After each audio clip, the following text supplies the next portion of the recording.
शान्ताणं नमो सिद्धाणं नमो आयर्याणं नमो वज्रायाणं नमो लोये सव्यसाहूणम्। ज्योतिष ज्ञान की क्लास में आप सभी का स्वागत है। आज भारतीय पंचांग से संबंधित पिछली कक्षा में जो बातें हमने जानी हैं उसके आगे का ज्ञान प्राप्त करेंगे। पिछली कक्षा में भाग 1 पंचांग ज्ञान के अंतर्गत आपने जाना था विभिन्न प्रकार के संवत और संवत्सर जो प्रचलन में हैं उनके गणना किस प्रकार से की जाती है, ये बात आपने समझी थी। विशेष रूप से विक्रम संवत, ईसवी सन, शालिवाहन शक और वीर निर्वाण संवत इनका प्रयोग अधिक होता है।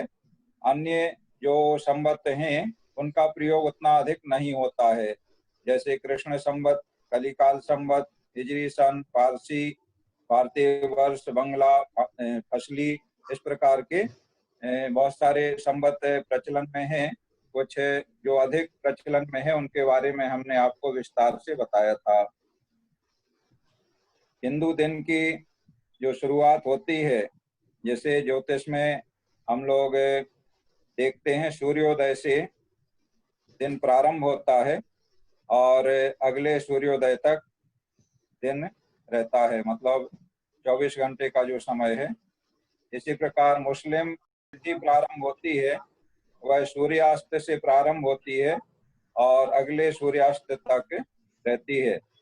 इसी प्रकार ईसाई लोगों में जो ईसवी सन वर्तमान में प्रचलन में है, जिससे हम लोग दिनांक, तारीख वगैरह लोक व्यवहार में लेते हैं, वह अर्धरात्रि से प्रारंभ होता है और 24 घंटे चलता है।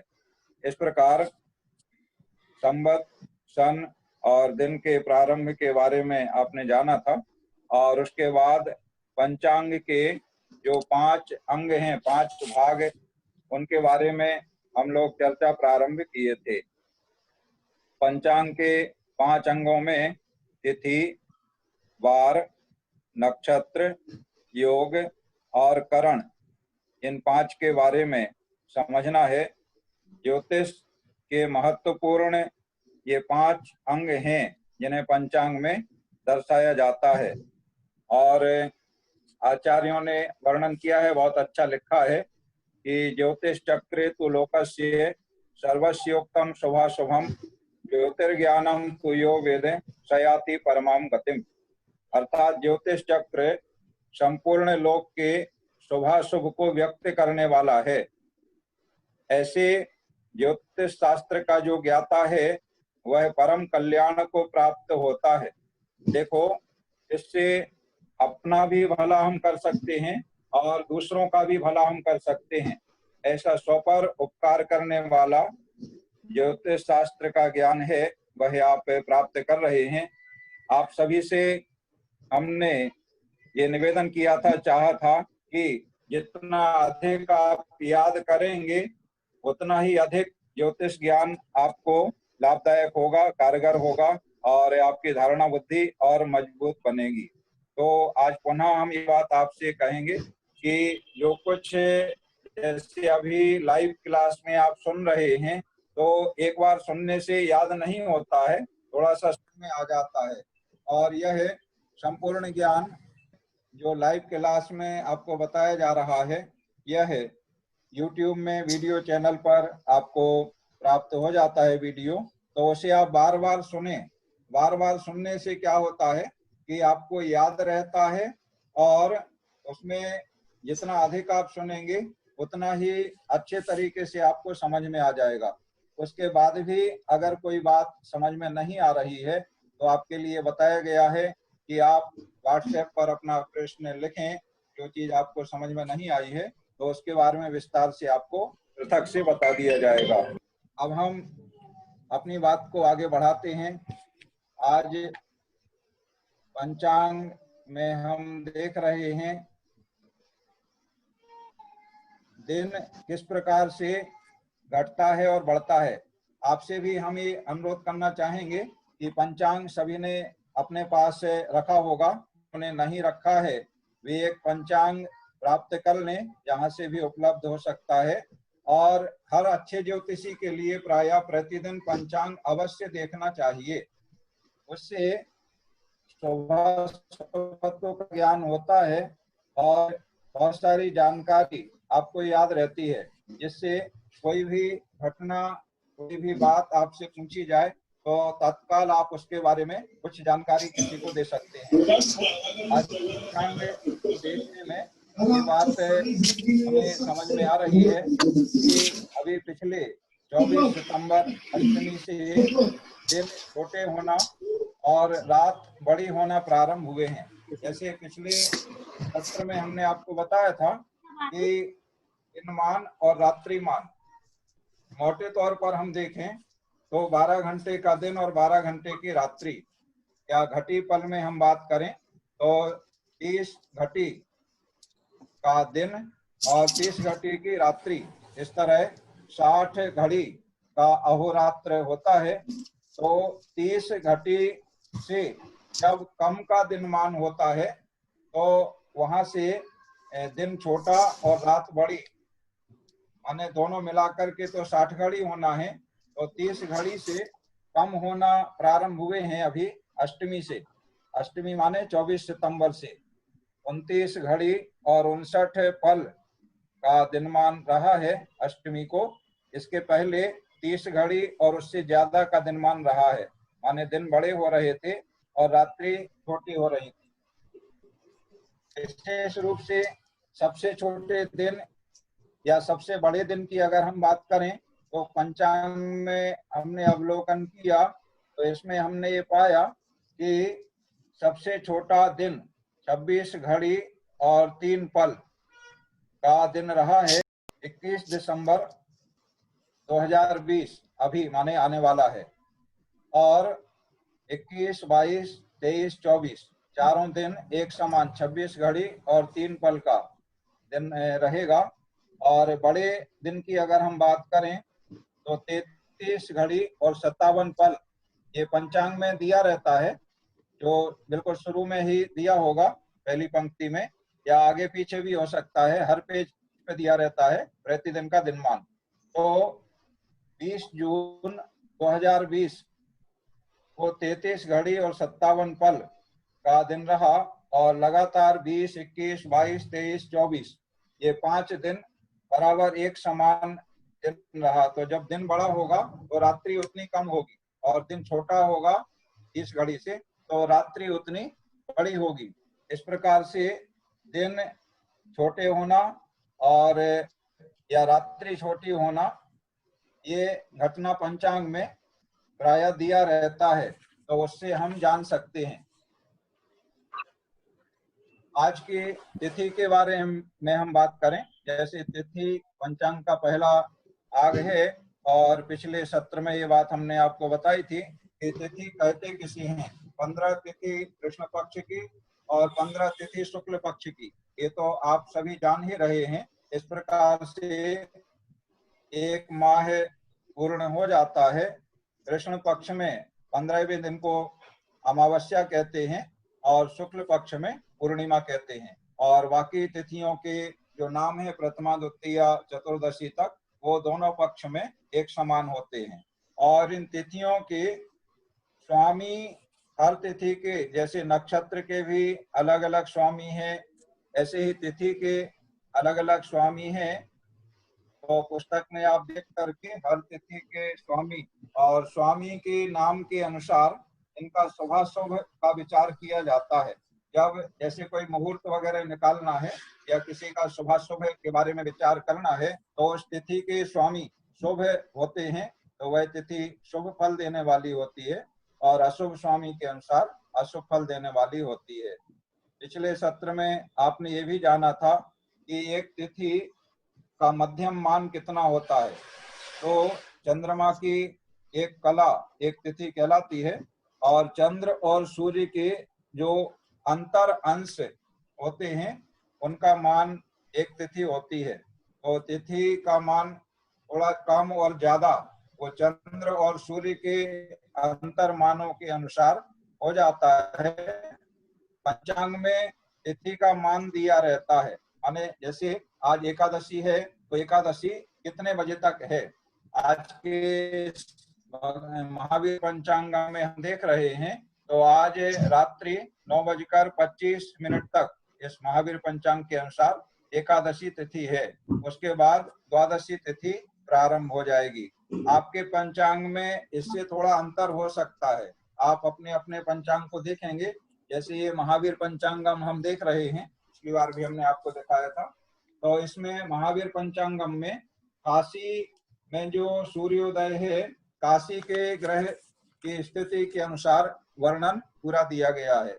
आपके पास कौन सा पंचांग है उसके अनुसार कुछ अंतर इसमें हो सकता है। आज की तिथि 9:25 बजे घंटा मिनट के हिसाब से है, समाप्त होकर के फिर द्वादशी तिथि प्रारंभ हो जाएगी। अब आगे इन तिथियों की संज्ञा हम आपको बताएंगे, तो शुभाशुभ के बारे में आपको जानकारी होगी। अभी अमावस्या की जो तिथि होती है कृष्ण पक्ष की चतुर्दशी के बाद, उसको पूर्णिमा नहीं कहते हैं, 30 गिनती में 30 नंबर उसको देते हैं। और क्योंकि माह पूर्ण होने का दिन है, शुक्ल पक्ष से माह शुरू होता है और कृष्ण पक्ष में माह समाप्त होता है। अभी हमारे एक मित्र का फोन आया तो उन्होंने कहा कि ऐसा क्यों है, कृष्ण पक्ष से शुरू मानना चाहिए, शुक्ल पक्ष में समाप्त मानना चाहिए। लेकिन ऐसा नहीं है, शुक्ल पक्ष से पहला दिन से प्रारंभ माना जाता है, इसलिए 15वां दिन पूर्णिमा होता है और फिर कृष्ण पक्ष प्रारंभ होता है। तो कृष्ण पक्ष का अंतिम दिन अमावस्या को 30 गिनती में तिथि का नंबर 30 होता है। तो अमावस्या की हम बात करें तो अमावस्या के 3 भेद बताए गए हैं। एक ऐसी अमावस्या जो पूरे समय रहती है, मतलब सूर्योदय से सूर्यास्त तक पूर्ण समय अमावस्या रहेगी। और एक अमावस्या इस तरह होती है जो चतुर्दशी से विद्ध होती है, मतलब कुछ भाग चतुर्दशी में भी चला जाता है। और एक इस प्रकार होती है जो प्रतिपदा से युक्त होती है, मतलब अमावस्या और प्रतिपदा तक जाती है। तो इस तरह से पहली जो पूर्ण समय रहती है वो शनि वाली अमावस्या कहलाती है, जो चतुर्दशी से विद्ध होती है उसे दर्श अमावस्या कहते हैं, और जो प्रतिपदा से युक्त होती है उसे कुहू अमावस्या कहते हैं। तिथियों की संज्ञा की हम बात करें, ये बहुत आसान तरीका हम आपको बता रहे हैं। कोई भी साधारण, जैसे आपको कोई शुभ कार्य करना है तो आप देखें आज कौन सी तिथि है, तो उस तिथि के हिसाब से फल होता है कि वह कार्य आपका सिद्ध होगा कि नहीं होगा। ऐसी तिथियों की 5 संज्ञाएं बताई गई हैं। प्रतिपदा से प्रारंभ करके प्रतिपदा, द्वितीया, तृतीया, चतुर्थी, पंचमी, और उसके बाद फिर इसी क्रम में 5-5 के पेयर में। तो पहली तिथि कहलाती है नंदा। नंदा से मतलब जैसा नाम है वैसा ही काम है, मतलब आनंद देने वाली अच्छी तिथि मानी जाती है।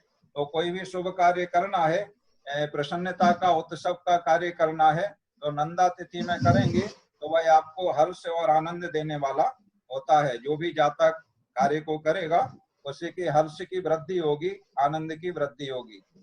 दूसरी भद्रा कहलाती है। भद्रा का मतलब यह भी अच्छी मानी जाती है शुभ कार्यों में। और तीसरी जया। जया तिथि, जया का मतलब जीतने से संबंधित है, उसकी विजय होती है। कोई कार्य, शुभ कार्य या कोई किसी को उसका कोर्ट में केस वगैरह चल रहा है तो वह पूछे कि हम किस तारीख को ये कार्य करें, तो जया तिथि में वो कार्य करेगा तो उसकी उसमें विजय की प्राप्ति उसे होगी। इस प्रकार से हम बता सकते हैं, या अपने लिए हम इस तरह से देख सकते हैं कि किस तिथि में हम इस कार्य को करें। चौथी, चतुर्थी जो तिथि होती है वो रिक्ता तिथि कहलाती है, और रिक्ता तिथि में कोई भी शुभ कार्य नहीं करना चाहिए। लौकिक शुभ कार्य अगर रिक्ता तिथि में कोई करता है तो उसमें सफलता संदिग्ध रहती है, इसलिए प्राय चतुर्थी और इसी क्रम में नौमी और चतुर्दशी ये रिक्ता तिथियां कहलाएंगी। तो रिक्ता तिथि में अच्छे कार्य, शुभ कार्य हमें नहीं करना चाहिए, टालना चाहिए। और अंतिम पांचवी जो तिथि है पंचमी की, उसे पूर्णा तिथि कहते हैं, और पूर्णा तिथि पूर्ण सिद्धि को देने वाली होती है। तो इस प्रकार से जिस तरह नंदा, भद्रा, जया, रिक्ता, पूर्णा 5 नाम बड़े सरल हैं, आसानी से आप याद कर सकते हैं सभी लोग। और इसके बाद छठवीं तिथि आएगी तो फिर इसी क्रम में वो चलेगी। नंदा, 7वीं भद्रा, 8वीं जया, त्रयोदशी को जया, चतुर्दशी को रिक्ता, और अमावस्या या पूर्णिमा को पूर्णा तिथि कहेंगे। तिथियों के बारे में और थोड़ा सा ज्ञान हम समझ लें। किसी किसी माह में कोई कोई तिथि मास शून्य तिथि कहलाती है, और मास शून्य तिथि में कोई कार्य करते हैं तो उसमें सफलता संदिग्ध रहती है। इसलिए प्रयास ये करना चाहिए कि जो तिथियां जिस माह में शून्य मानी गई हैं, उस माह की उस तिथि को कोई शुभ कार्य नहीं करना चाहिए। ऐसी तिथियों के हम आपको नाम बताते हैं। प्रारंभ करते हैं चैत्र मास से। तो चैत्र में अष्टमी और नवमी दोनों पक्षों की, कृष्ण पक्ष में भी और शुक्ल पक्ष में भी। वैशाख में द्वादशी, कृष्ण पक्ष में भी और शुक्ल पक्ष में भी। ज्येष्ठ में कृष्ण पक्ष की चतुर्दशी और शुक्ल पक्ष की त्रयोदशी। आषाढ़ में कृष्ण पक्ष की षष्ठी तिथि और शुक्ल पक्ष की सप्तमी तिथि। श्रावण मास में द्वितीया और तृतीया दोनों पक्षों की। भाद्रपद में प्रतिपदा और द्वितीया दोनों पक्षों की। आश्विन जो अभी वर्तमान में चल रहा है, अधिक मास है, दशमी और एकादशी दोनों पक्षों की। अभी देखो, आश्विन की हम बात करें और आज की तिथि पर विचार करें तो आज की तिथि एकादशी है और आश्विन का माह है। तो आज आश्विन की एकादशी तिथि ये मास शून्य तिथि है और इसे हम अच्छा नहीं मान सकते हैं, शुभ कार्यों में ये वर्जित है। फिर कार्तिक मास की कृष्ण पक्ष की पंचमी और शुक्ल पक्ष की चतुर्दशी। मार्गशीर्ष में सप्तमी और अष्टमी दोनों पक्षों की। पौष में चतुर्थी और पंचमी दोनों पक्षों की। माघ में कृष्ण पक्ष की पंचमी और शुक्ल पक्ष की षष्ठी तिथि। और फाल्गुन के महीने में कृष्ण पक्ष की चतुर्थी और शुक्ल पक्ष की तृतीया। ये तिथियां मास शून्य तिथियां कहलाती हैं।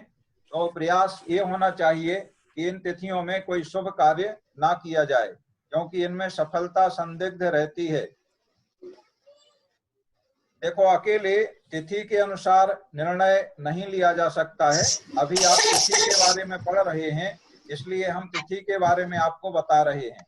और इसके बाद हम नक्षत्र, योग आदि के बारे में भी जब आपको बताएंगे तो उन सभी का समग्र विचार करने के बाद फिर कोई निर्णय लेना चाहिए कि इस तिथि, इस बार, इस नक्षत्र या इस लग्न में यह कार्य करना शुभ होगा या नहीं होगा।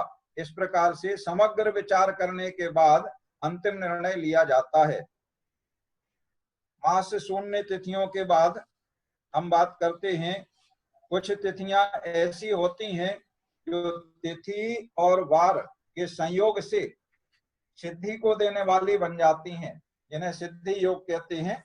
और ये प्रायः पंचांग में लिखे रहते हैं, योग निकाल करके। तो किस प्रकार से बनते हैं सिद्धि तिथियों के योग? तिथि और वार के संयोग से। ये बात आपको याद कर लेना चाहिए, क्योंकि बहुत सारा कार्य आप देखते होंगे, कहीं किसी ज्योतिषी के पास आप गए होंगे तो वो बार बार देखते नहीं हैं, उनको बहुत सारी चीजें याद रहती हैं और अपनी उस स्मरण शक्ति के अनुसार कोई भी कार्य के शुभ शुभत्व को वो बता देते हैं।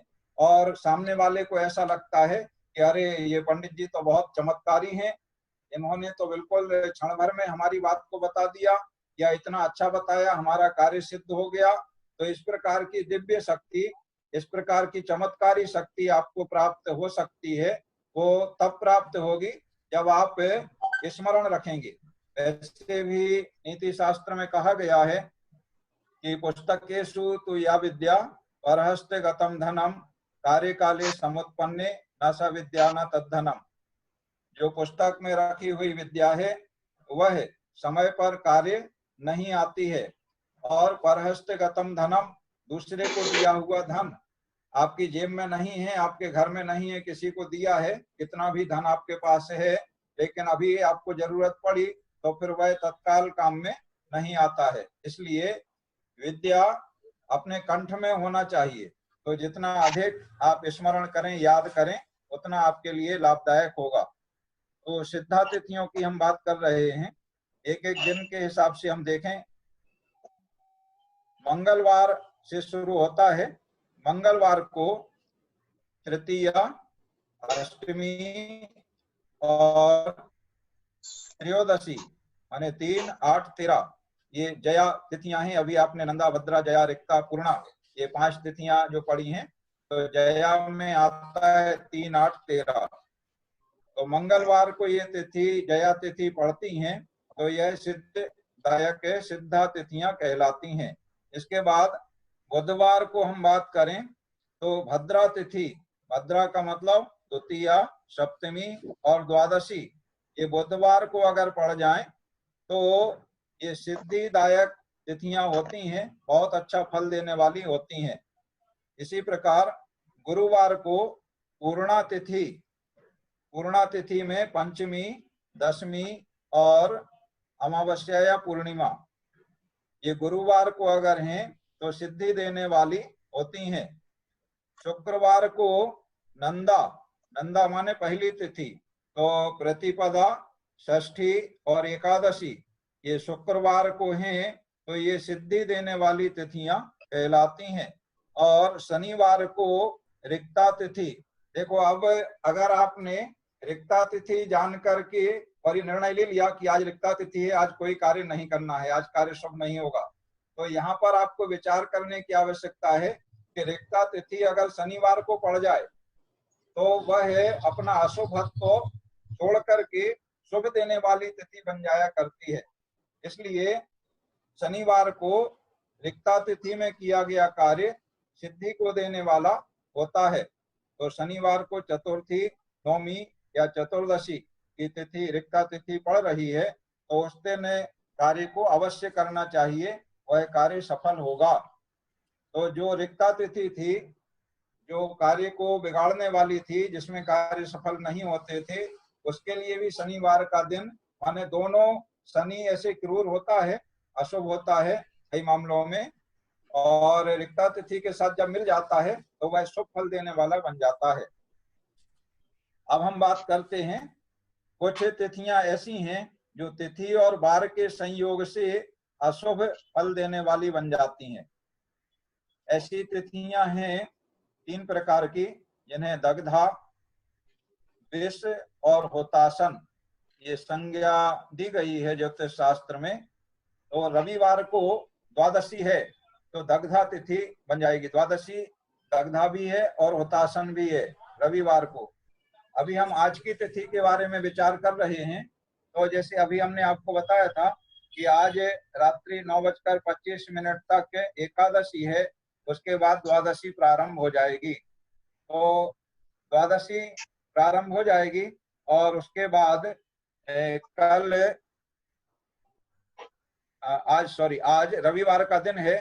तो रविवार का दिन वार शुरू होता है सूर्योदय से और अगले सूर्योदय तक रहता है।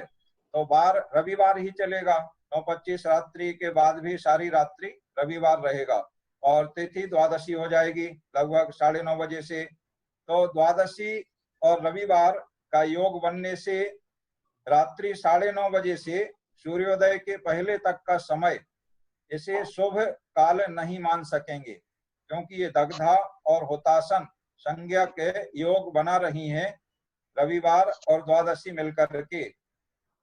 इसलिए आज रात्रि में अगर कोई शुभ कार्य किया जाता है तो उसमें विघ्न बाधाएं आएंगी। इस तिथि के हिसाब से हमने ये गणित लगा लिया। इसी तरह चतुर्थी, रविवार को चतुर्थी है तो विष संज्ञक तिथि हो जाती है। सोमवार को एकादशी और षष्ठी, मंगलवार को पंचमी और सप्तमी, बुधवार को द्वितीया, तृतीया और अष्टमी, गुरुवार को षष्ठी, अष्टमी और नौमी, शुक्रवार को अष्टमी, नौमी और दशमी, और शनिवार को सप्तमी, नौमी और एकादशी। ये दग्धा, विष और हुतासन संज्ञाकारी तिथियां कहलाती हैं। तो इन तिथियों में कोई शुभ कार्य ना करें तो अच्छा है। अब हम बात कर रहे हैं, देखो मीटिंग अलर्ट आ गया है, लगभग 10 मिनट का समय हमें लगता है और शेष रहा होगा। अब हम बात कर रहे हैं, कल जो हमने पिछले सत्र में जो बताया था, घटी, घड़ी, पल और विपल, अहोरात्र में 60 घड़ी, एक घड़ी में 60 पल और एक पल में 60 विपल। और जिस जो हमारे वर्तमान व्यवहार में जो प्रचलन में है, एक दिन रात में 24 घंटे, एक घंटे में 60 मिनट और एक मिनट में 60 सेकंड।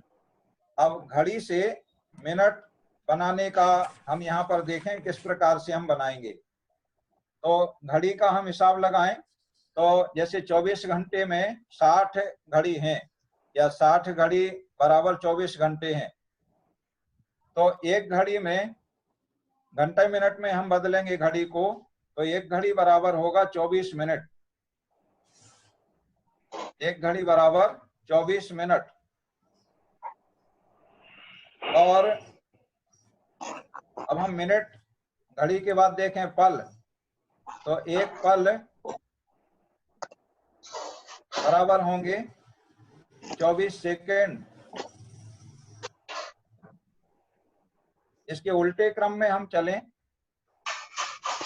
घंटा और मिनट को हम घड़ी और पल में बदलने के लिए अगर हमें करना है तो हम देखेंगे 24 मिनट में एक घड़ी, इसके बाद घड़ी के बाद पल आएगा, तो पल बनेगा एक मिनट में 2.5 पल और एक सेकंड में 2.5 विपल।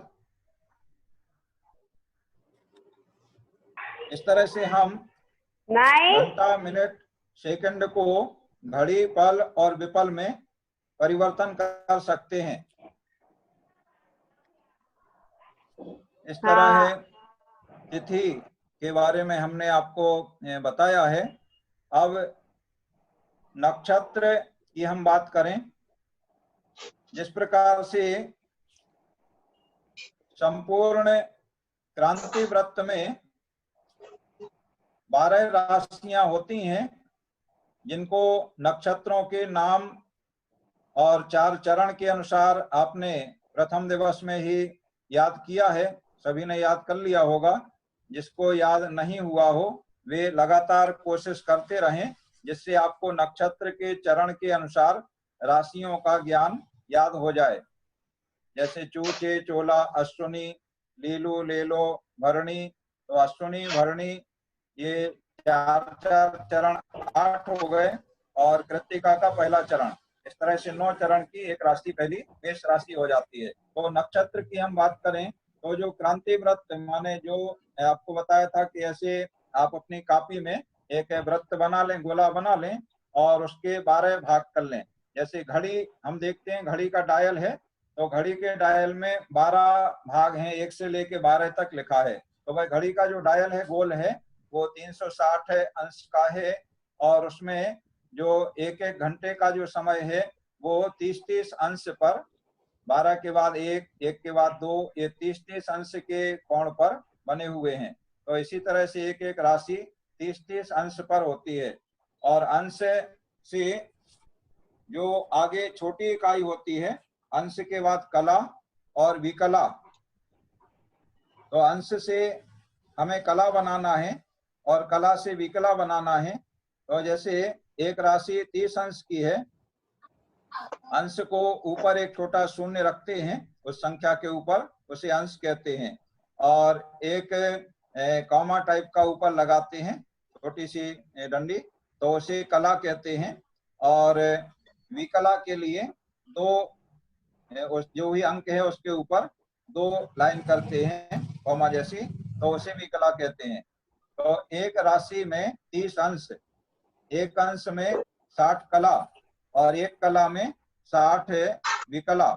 इस तरह से अंश, कला और विकला का ज्ञान हम प्राप्त करते हैं। तो नक्षत्र की हम बात करें, संक्षेप में समझ लें, फिर नेक्स्ट नक्षत्र का पार्ट हम अगले सत्र में लेंगे। जो क्रांति वृत्त के 360 अंश हैं संपूर्ण वृत्त के, उसे 27 भागों में विभाजित करेंगे। माने 27 का हम भाग देंगे 360 अंश में। जो 27 का भाग देने से आता है 13 अंश और 20 कला। 13 अंश, 13 से ही 1/3 आएगा, तो 1/3 से 20 कला बन जाएंगे। मतलब एक अंश का तीसरा भाग, तो एक अंश 60 कला का है, तो तीसरा भाग 20 कला का हो जाएगा। इस तरह है, एक नक्षत्र 13 अंश और 20 कला का होता है। फिर नक्षत्र में 4 चरण होते हैं, तो 13 अंश 20 कला में हम 4 का भाग दें। अभी जल्दी से आपको गणित नहीं बनेगा, बाद में आप आराम से कॉपी में करके देखेंगे, वीडियो को सुनते जाएंगे और करते जाएंगे, तो गणित आपका ऐसे बन के इतना आ जाएगा।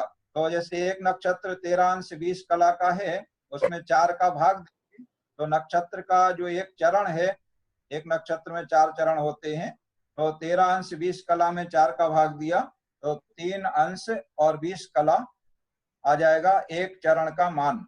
माने एक चरण 3 अंश और 20 कला का होता है और एक नक्षत्र 13 अंश और 20 कला का होता है। ताराओं के जो समुदाय आकाश में ग्रहों की स्थिति, नक्षत्र इस प्रकार से हमें दिखाई देते हैं। तो 13 अंश 20 भाग एक नक्षत्र ग्रहण करता है। बहुत सारे तारे मिलकर के नक्षत्र का आकार बनाते हैं। आपको हम एक और सलाह देना चाहेंगे कि विशेष रूप से शाम के समय या रात्रि के समय आप आकाश में अवलोकन करें, चांद देखें, सितारे देखें, नक्षत्रों की आकृतियां देखें, और उससे आपको कुछ नए अनुभव प्राप्त होंगे। फिर वो आप हमारे साथ शेयर करेंगे, तो उनके बारे में हम आपको विशेष बताएंगे।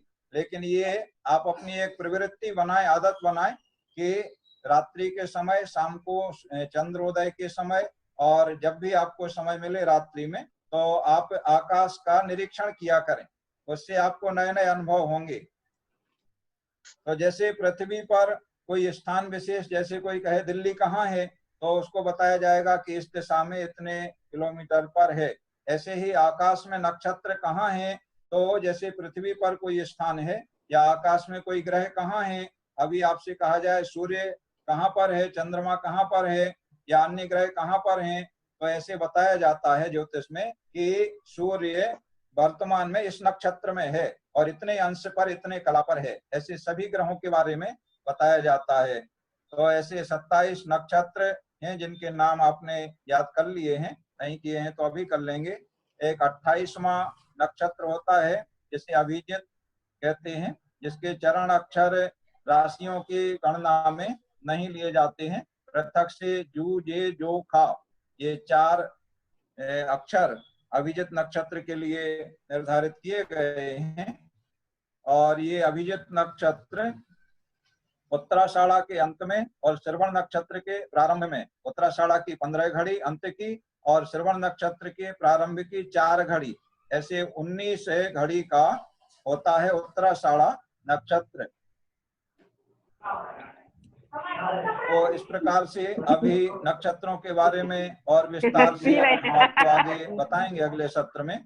अभी आज के लिए हम यहीं पर पूर्ण करते हैं, समय भी आपका हो गया है।